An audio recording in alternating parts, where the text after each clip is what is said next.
क्यों भगवान विष्णु ने वृंदा का विश्वास तोड़ा, कैसे वृंदा बनी तुलसी और क्यों तुलसी के बिना पूजा अधूरी मानी जाती है, ये कहानी आपको सोचने पर मजबूर कर देगी।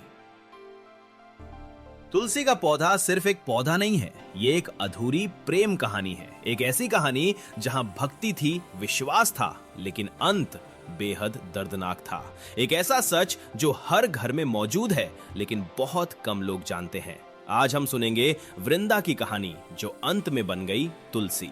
बहुत समय पहले एक पतिव्रता स्त्री थी वृंदा। वह भगवान विष्णु की परम भक्त थी। उसकी भक्ति इतनी सच्ची थी कि देवता भी उसका सम्मान करते थे।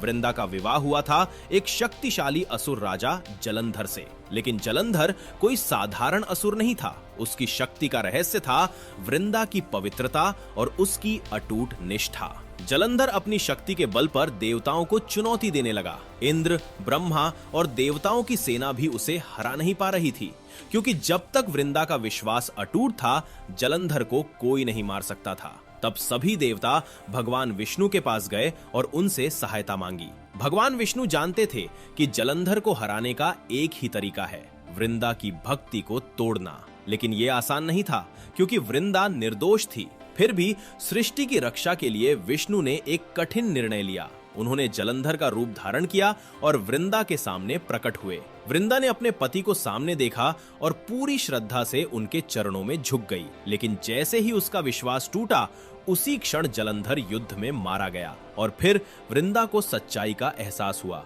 उसने देखा वह जलंधर नहीं था, स्वयं भगवान विष्णु थे। वृंदा का दिल टूट गया। उसने कांपती आवाज में कहा, हे भगवान, मैंने आपको अपना ईश्वर माना और आपने ही मेरा विश्वास तोड़ दिया। दुख और क्रोध में वृंदा ने भगवान विष्णु को श्राप दिया, आप पत्थर बन जाएंगे।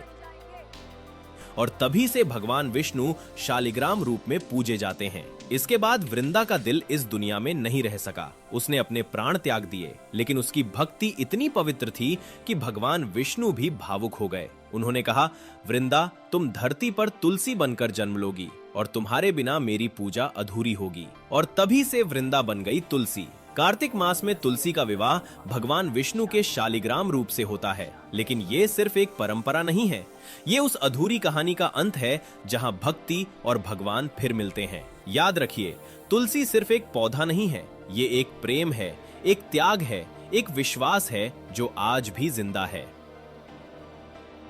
अगर आपको ऐसी कहानियां पसंद हैं, तो वीडियो को लाइक करें और चैनल को जरूर सब्सक्राइब करें।